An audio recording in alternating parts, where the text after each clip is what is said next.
शुभ रात्रि sleep stories में आपका स्वागत है। आज की कहानी है किशन लाल की दावत। आज मिस्टर किशन लाल के घर में दावत थी। किशन लाल और उनकी धर्म पत्नी को पसीना पोंछने तक की फुर्सत ना थी। पत्नी ड्रेसिंग गाउन पहने, उलझे हुए बालों का जूड़ा बनाए, मुंह पर फैले हुए सुर्खी और पाउडर को मले और मिस्टर किशन लाल सिगरेट पर सिगरेट फूंकते हुए चीजों की फहरिस्त हाथ में थामे एक कमरे से दूसरे कमरे में आ जा रहे थे। आखिर 5 बजते बजते तैयारी मुकम्मल होने लगी।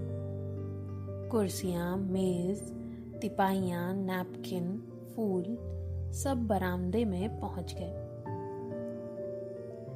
ड्रिंक्स का इंतजाम बैठक में कर दिया गया।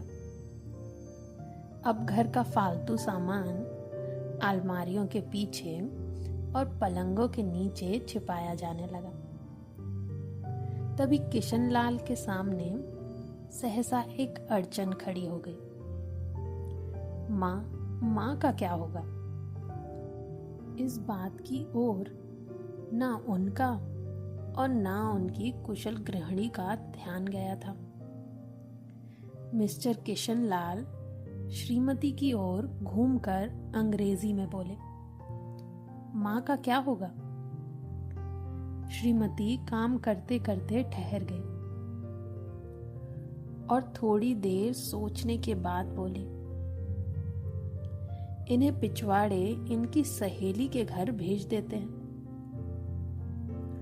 रात भर बेशक वहीं रहें, कल आ जाएं। किशन लाल सिगरेट मुंह में रखे सुखड़ी आंखों से श्रीमती के चेहरे की ओर देखते हुए पल भर सोचते रहे। फिर सिर हिलाकर बोले, नहीं, मैं नहीं चाहता कि उस बुढ़िया का आना जाना यहां फिर से शुरू हो जाए। पहले ही बड़ी मुश्किल से बंद किया था। माँ से कहें कि जल्दी ही खाना खाकर शाम को अपनी कोठरी में चली जाएं। मेहमान कहीं 8 बजे आएंगे।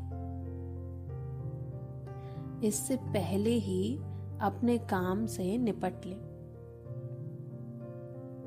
सुझाव ठीक था, दोनों को पसंद आया।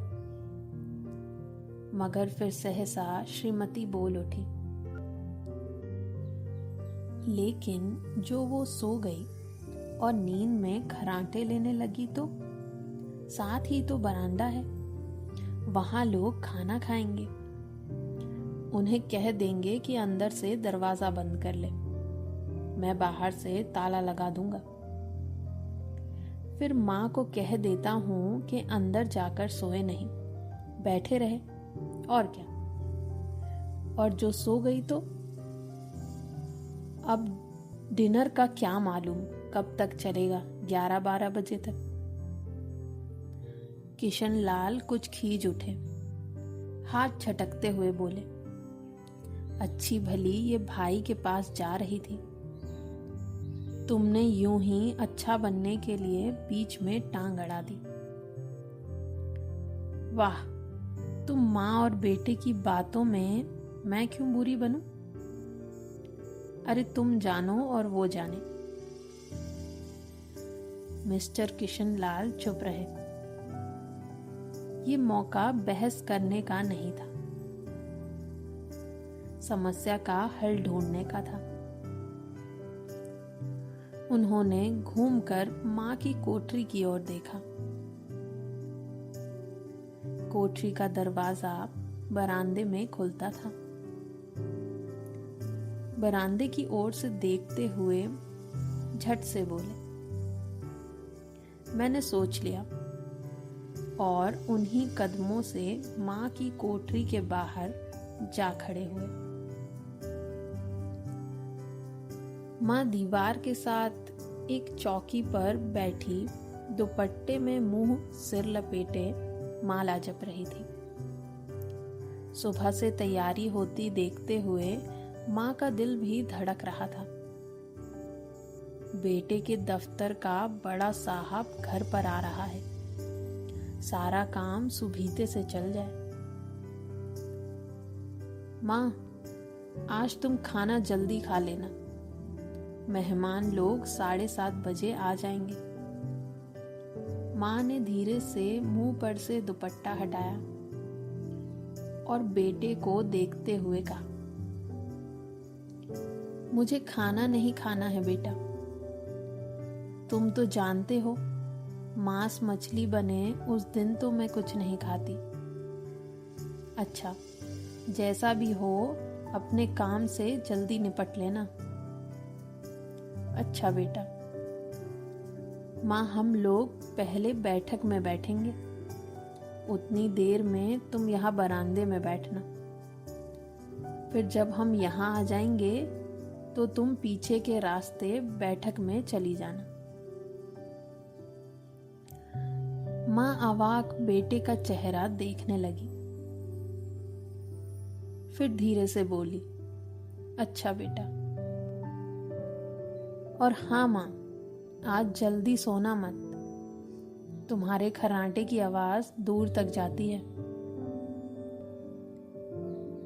माँ लज्जित सी आवाज में बोली, क्या करूं बेटा, मेरे बस की बात नहीं है।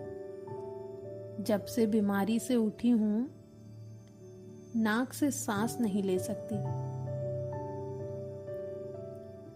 मिस्टर किशन लाल ने इंतजाम तो कर दिए, फिर भी उनकी उधेड़-बुन खत्म नहीं हुई। चीफ अचानक इधर से आ निकले तो 8-10 मेहमान होंगे, देसी अफसर, उनकी पत्नी होंगी, कोई भी पीछे की तरफ जा सकता है। शोभ और क्रोध से वो झुलझुलाने लगी। एक कुर्सी को उठाकर बरामदे में कोठरी के बाहर रखते हुए बोले, अच्छा आओ माँ, जरा इस पर बैठो तो। माँ माला संभालती पल्ला ठीक करती उठी और धीरे से कुर्सी पर आकर बैठ गई। अरे यूं नहीं माँ, टांगे ऊपर चढ़ाकर नहीं बैठते। अरे कोई खाट थोड़ी है। माँ ने टांगे नीचे उतार ली और माँ, खुदा के वास्ते नंगे पांव मत घूमना, ना ही वो खड़ाऊ पहनकर सामने आना। किसी दिन तुम्हारी ये खड़ाऊ उठाकर बाहर फेंक दूंगा। माँ चुप रही। अच्छा, कपड़े कौन से पहनोगी माँ? जो है वही पहनूंगी बेटा, तुम जो कहो वो पहन लूं। मिस्टर किशन लाल सिगरेट मुंह में रखे, फिर आधी खुली आंखों से माँ की ओर देखने लगे और माँ के कपड़े की सोचने लगे। किशनलाल हर बात में तरतीब चाहते थे। घर का सब संचालन उनके अपने हाथों में था। खूटियां कमरों में कहाँ लगाई जाएं, बिस्तर कहाँ पर बिछे, किस रंग के पर्दे लगाए जाएं, श्रीमती कौन सी साड़ी पहने, मेज किस साइज की हो, इन सभी की किशन लाल को चिंता थी। किशन लाल को चिंता थी कि अगर चीफ का साक्षात मां से हो गया तो कहीं ये लज्जित न होना पड़े। मां को सिर से पांव तक देखते हुए बोले, तुम सफेद कमीज और सफेद सलवार पहन लो मां। अच्छा, जरा पहन के आओ तो जरा देखूं। मां धीरे से उठी और अपनी कोठरी में कपड़े पहनने चली गई। ये मां का झमेला ही रहेगा। उन्होंने फिर अंग्रेजी में अपनी पत्नी से कहा, कोई ढंग की बात हो तो कोई कहे, अगर कहीं कोई उल्टी सीधी बात हो गई, चीफ को बुरा लग गया तो सारा मजा जाता रहेगा। माँ सफेद कमीज और सफेद सलवार पहनकर बाहर निकली। छोटा सा कद, सफेद कपड़ों में लिपटा छोटा सा सूखा हुआ शरीर, धुंधली आंखें और केवल सिर के आधे झड़े हुए बाल पल्ले की ओट में छिप पाए थे। पहले से कुछ कम ही कुरूप नजर आ रही थी। हाँ चलो ठीक है, कोई चूड़ियां उड़ियां हो तो वो भी पहन लो, कोई हर्ज नहीं। चूड़ियां कहाँ से लाऊं बेटा, तुम तो जानते हो ना, सब जेवर तुम्हारी पढ़ाई में बिक गए। ये बात किशन लाल को तीर की तरह लगी। तिनक कर बोले, ये कौन सा राग छेड़ दिया माँ, सीधा कह दो ना कि नहीं है जेवर, बस। इसमें पढ़ाई वढ़ाई का क्या ताल्लुक। अरे जो जेवर बिका तो कुछ बनकर ही आया, निठल्ला नहीं लौटा। जितना दिया था उससे दुगना ले लेना। मेरी जीभ जल जाए बेटा, तुमसे जेवर लूंगी, मेरे मुंह से यूं ही निकल गया वो तो। जो होते तो क्या लाख बार पहनती कोई। 5:30 बज चुके थे। अभी मिस्टर किशन लाल को खुद भी नहा धोकर तैयार होना था। श्रीमती कब की अपने कमरे में जा चुकी थी। किशन लाल जाते हुए एक बार फिर माँ को हिदायत करते गए, अच्छा माँ, रोज की तरह गुमसुम बनकर नहीं बैठे रहना। अगर साहब इधर आ निकले और कोई बात पूछे तो ठीक से जवाब देना। बेटा मैं पढ़ी लिखी नहीं हूँ, मैं क्या बात करूँ। कह देना कि माँ अनपढ़ है, कुछ जानती समझती नहीं, वो नहीं पूछेगा। 7 बजते बजते माँ का दिल धक धक करने लगा। अगर चीफ सामने आ गया और उसने कुछ पूछा तो वो क्या जवाब देगी। अंग्रेज को तो दूर से ही देखकर घबरा उठती थी।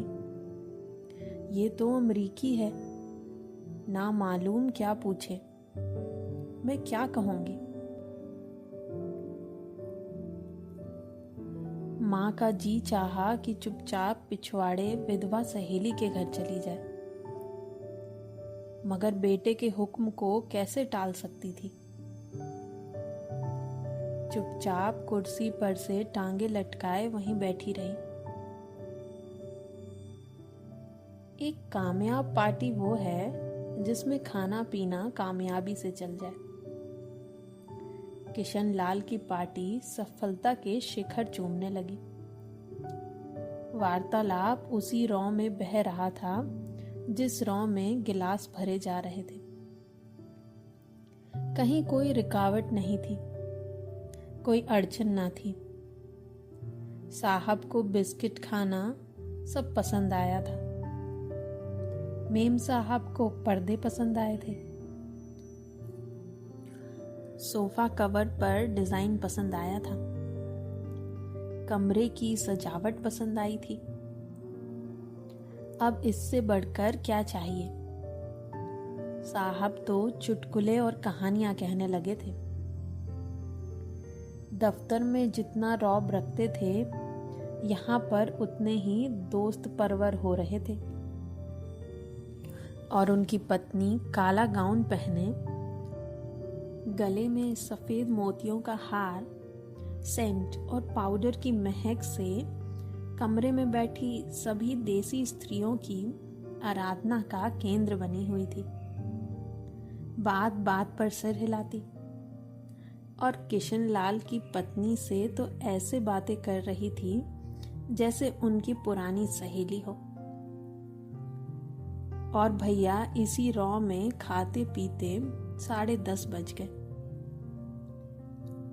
वक्त गुजरते पता ही ना चला। आखिर सब लोग खाना पीना करके डेजर्ट यानी कुछ मीठा खाने के लिए उठे और बैठक से बाहर निकले। आगे आगे किशन लाल रास्ता दिखाते हुए और पीछे चीफ और दूसरे मेहमान। बरामदे में पहुंचते ही शर्म से किशन लाल सहसा ठिठक गए। जो दृश्य उन्होंने देखा उससे उनकी टांगें लड़खड़ा गई और सारा मजा हिरन होने लगा। बरामदे में कोठरी के बाहर माँ अपनी कुर्सी पर जा बैठी थी, मगर दोनों पांव कुर्सी की सीट पर रखे हुए थे और सर दाएं से बाएं और बाएं से दाएं झूल रहा था और मुंह में से लगातार गहरे खर्राटे की आवाज आ रही थी। जब सिर्फ कुछ देर के लिए टेढ़ा होकर एक तरफ को थम जाती तो खर्राटे और भी गहरे हो जाते और फिर जब झटके से नींद टूटती तो सिर फिर दाएं बाएं झूलने लगता। पल्ला सिर पर से खिसक गया था और माँ के झड़े हुए बाल आधे गंजे सर पर अस्त व्यस्त बिखर रहे थे। देखते ही किशन लाल क्रुद्ध हो उठे। जी चाहा कि माँ को धक्का देकर उठा दे और उन्हें कोठरी में धकेल दे, मगर ऐसा करना संभव ना था। चीफ और बाकी मेहमान पास खड़े थे। माँ को देखते ही देसी अफसरों की कुछ स्त्रियां हंस दी कि इतने में चीफ ने धीरे से कहा, ओ डियर। माँ हड़बड़ा के उठ बैठी। सामने खड़े इतने लोगों को देखकर ऐसी घबराई कि कुछ कहते ना बना। झट से पल्ला सिर पर रखते हुए खड़ी हो गई और जमीन देखने लगी। उनके पांव लड़खड़ाने लगे और हाथों की उंगलियां थर थर कांपने लगी। माँ, तुम जाके सो जाओ। तुम क्यों इतना देर तक जाग रही थी? और खिसियाई हुई नजरों से किशन लाल चीफ के मुंह की ओर देखने लगे। चीफ के चेहरे पर मुस्कुराहट थी। वहीं खड़े खड़े बोला, नमस्ते। माँ ने झिझकते हुए अपने में सिमटते हुए दोनों हाथ जोड़े, मगर एक हाथ दुपट्टे के अंदर माला को पकड़े हुए था, दूसरा बाहर। ठीक तरह से नमस्ते भी ना कर पाई। किशन लाल इस पर भी खिन्न हो उठा। इतने में चीफ ने अपना दायां हाथ मिलाने के लिए माँ के आगे किया। माँ और भी घबरा उठी। माँ, हाथ मिलाओ। दाएं हाथ में तो माला थी। घबराहट में माँ ने बायां हाथ ही साहब के दाएं हाथ पर रख दिया। श्यामलाल दिल ही दिल जल उठे।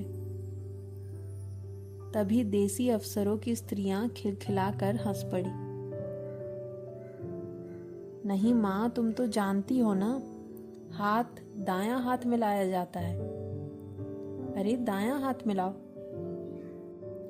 मगर तब तक चीफ माँ का बायां हाथ बार बार हिलाकर कह रहे थे, हाउ डू यू डू।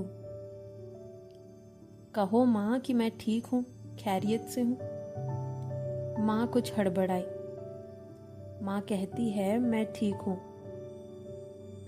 कहो माँ, हाउ डू यू डू? माँ धीरे से सकुचाते हुए बोली, हु डू डू। एक बार फिर हंसी उठी। वातावरण हल्का होने लगा। साहब ने स्थिति संभाल ली थी। लोग हंसने चहकने लगे। किशन लाल के मन का शोक भी कुछ कम होने लगा था। साहब अपने हाथ में माँ का हाथ अब भी पकड़े हुए थे और माँ सिकुड़ी जा रही थी। किशन लाल अंग्रेजी में बोले, मेरी माँ गांव में रहने वाली है, उम्र भर गांव में ही रही है, इसलिए आपसे लजाती है। साहब इस पर खुश नजर आए। बोले, सच? मुझे गांव के लोग बहुत पसंद हैं। तब तो तुम्हारी माँ गांव के गीत और नाच भी जानती होंगी। चीफ खुशी से सिर हिलाते हुए माँ को टकटकी बांधे देखने लगा। माँ, साहब कहते हैं कोई गाना सुनाओ पुराना। तुमने तो कितने याद कर रखे हैं। माँ धीरे से बोली, क्या गाऊंगी बेटा, मैंने कभी गाया है? गा माँ, मेहमान का कहा कभी टालते हैं? साहब ने इतने मन से कहा है माँ। नहीं गाओगी तो साहब बुरा मानेंगे। कोई बढ़िया टप्पे सुना दो माँ। 2 पत्थर अनार दे, ऐसा कुछ। देसी अफसर और उनकी स्त्रियों ने सुझाव पर तालियां पीटी। माँ कभी दीन दृष्टि से बेटे के चेहरे को देखती, कभी पास खड़े बहू के चेहरे को।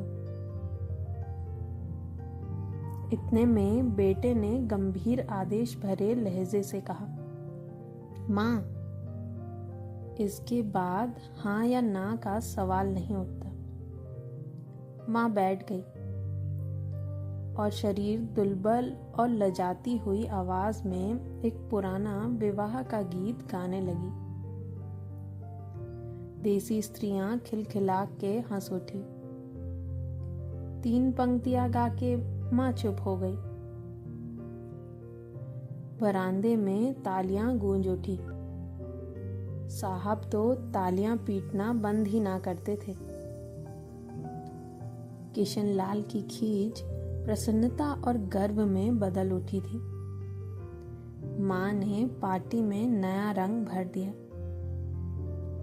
तालियां थमने पर साहब बोले, पंजाब के गांव की फेमस चीज क्या है? किशन लाल खुशी में झूम रहे थे। बोले, बहुत कुछ है साहब। मैं आपको एक सेट उन चीजों का भेंट कर दूंगा। आप उन्हें देखकर खुश होंगे। मगर साहब ने सिर हिलाकर अंग्रेजी में पूछा, अरे नहीं, मैं दुकानों की चीज नहीं मांगता। पंजाबियों के घर में क्या बनता है, औरतें खुद क्या बनाती हैं? किशन लाल कुछ सोचते हुए बोले, लड़कियां गुड़ियां बनाती हैं और फुलकारियां बनाती हैं। फुलकारी क्या? किशन लाल, फुलकारी का मतलब समझाने की असफल चेष्टा करने के बाद माँ को बोले, क्या माँ कोई पुरानी फुलकारी घर में है क्या? माँ चुपचाप अंदर गई और अपनी पुरानी फुलकारी उठाकर लाई। साहब बड़ी रुचि से फुलकारी देखने लगे। पुरानी फुलकारी थी। जगह जगह से उसके धागे टूट रहे थे और कपड़ा फटने लगा था। साहब की रुचि को देखकर किशनलाल बोले, अरे ये फटी हुई है साहब, मैं आपको नई बनवा दूंगा, माँ बना देंगी। क्यों माँ, साहब को फुलकारी बहुत पसंद है, इन्हें ऐसी ही फुलकारी बना दोगी ना? माँ चुप रही, फिर डरते डरते धीरे से बोली, अब मेरी नजर कहाँ है बेटा, बूढ़े आंखें भला क्या देखेंगी। मगर माँ का वाक्य बीच में ही तोड़ते हुए किशनलाल साहब को बोले, हाँ वो जरूर बना देंगी, आप उसे देखकर खुश होंगे। साहब ने सिर हिलाया, धन्यवाद किया और हल्के हल्के झूमते हुए खाने की मेज की ओर बढ़ गए। बाकी मेहमान भी उनके पीछे पीछे हो लिए। जब मेहमान बैठ गए और माँ पर से सबकी आंखें हट गई, तो धीरे से कुर्सी पर से उठी और सबसे नजरें बचाती हुई अपनी कोठरी में चली गई। मगर कोठरी में बैठने की देर थी कि आंख से छल छल आंसू बहने लगे। दुपट्टे से बार बार उन्हें पोंछती, पर वो बार बार उमड़ आते, जैसे बरसों का बांध तोड़कर उमड़ आए हों। माँ ने बहुत तेरा दिल को समझाया, हाथ जोड़े भगवान का नाम लिया, बेटे के चिरायु होने की प्रार्थना की, बार बार आंखें बंद की, मगर आंसू बरसात के पानी की तरह, जैसे थमने का नाम ही न लेते। आधी रात का वक्त होगा। मेहमान खाना खाकर एक एक करके जा चुके थे। माँ दीवार से सटकर बैठी आंखें फाड़े दीवार को देखी जा रही थी। घर के वातावरण में तनाव ढीला पड़ चुका था। मोहल्ले की निश्शब्दता किशनलाल के घर पर भी छा चुकी थी। केवल रसोई में प्लेटों के खनकने की आवाज आ रही थी। तभी सहसा माँ की कोठरी का दरवाजा जोर से खटकने लगा। माँ, दरवाजा खोलो। माँ का दिल बैठ गया, हड़बड़ाकर उठ बैठी। मुझसे फिर कोई भूल हो गई। माँ कितनी देर से अपने आप को कोस रही थी कि क्यों उनको नींद आ गई, क्यों वो ऊँघने लगी। क्या बेटे ने अब तक क्षमा नहीं किया? माँ उठी और कांपते हाथों से दरवाजा खोल दिया। दरवाजा खुलते ही किशनलाल झूमते हुए आगे बढ़ गए और माँ को आलिंगन में भर लिया। ओ अम्मे, तूने तो आज रंग ला दिया। साहब तुमसे इतना खुश हुए कि क्या कहूँ। माँ की छोटी सी काया सिमटकर बेटे के आलिंगन में छिप गई। माँ की आंखों में से फिर से आंसू आ गए। उन्हें पोंछते हुए धीरे से बोली,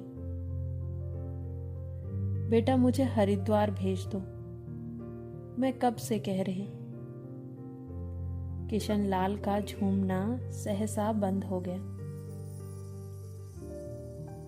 और उनके पेशानी पर फिर तनाव के बल पड़ने लगे। उनकी बाहें माँ के शरीर पर से हटी और बोलने लगे, क्या कहा माँ? ये कौन सा राग तुमने फिर छेड़ दिया? किशन लाल का क्रोध बढ़ने लगा था। बोलते गए, मुझे बदनाम करना चाहती हो ताकि दुनिया कहे कि बेटा माँ को अपने पास नहीं रख सका। नहीं बेटा, तुम अपने बहू के साथ जैसा मन चाहे रहो। मैंने अपना खा पहन लिया है, अब यहाँ क्या करूँगी? जो थोड़े दिन जिंदगानी के बाकी हैं, भगवान का नाम लूँगी।